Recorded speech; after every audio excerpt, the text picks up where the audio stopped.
Thanks, Bob. Good morning, John Schneider with the Mass Charter School Association, but I'm not going to ask a question about charter schools. There was a provision that was in the House budget that would allow for vocational technical schools to award post-secondary certificates and associate's degrees, which I think would jumpstart the conversation that we're having today. So I would like to know if there's any support for that or what the panel might think about that particular provision. I think it's could be a game changer and really accelerate the discussion that we're having about applied knowledge and skills.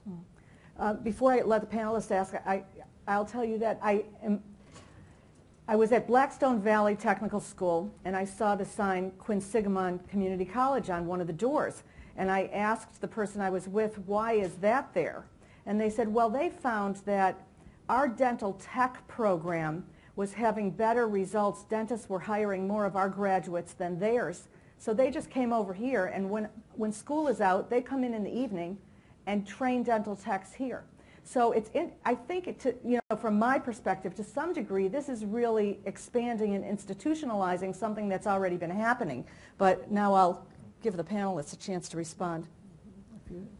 You might want to start. Yeah, I gave her a minute to think. Having been in some of the voc tech schools, I'm amazed at the quality of the equipment in the laboratories and the skill levels of the faculty. And it makes sense that if we have this resource, this capacity that exists, it's not being used after 3 o'clock, that we figure out a way to maximize and leverage what's there, what the state has already paid for. And if the better equipment, if the better labs happen to be at a particular campus or at a particular voc tech school, why not look into ways to benefit the state as a whole from that? So I don't know if the approach is to turn voc tech schools into associate degree granting institutions, or whether the solution is for colleges to collaborate in the way that Quinsigamond is, and I wouldn't be surprised if other campuses are also doing the same thing. A similar arrangement has been made with some four-year institutions, both public and private, coming to offer degree programs or other programs at two-year colleges. And so one could argue that this is a way to maximize the capacity and the capacities, the physical and other financial and people capacities that we have within the different segments of our education system. I guess I would just add here that I think it's both of the above, and it's lots of different models, and we have to stay open to new models. So John, thank you for the question, and it's not just about that question, it's how do we license institutions, and that's why I turned to you in general. So should we be looking at different models as we train teachers? Should we let more of these residency models be granting the credential as opposed to institutions of higher education?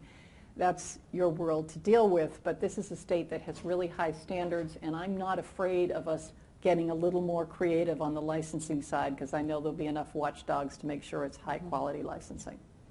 And I would just add that if you'd actually like to see that model in action right now, you're welcome to come to NIPRO, where we have co-located equipment from Mount Wachusett Community College as well as our own equipment. They're running their plastics technology classes at the NIPRO University.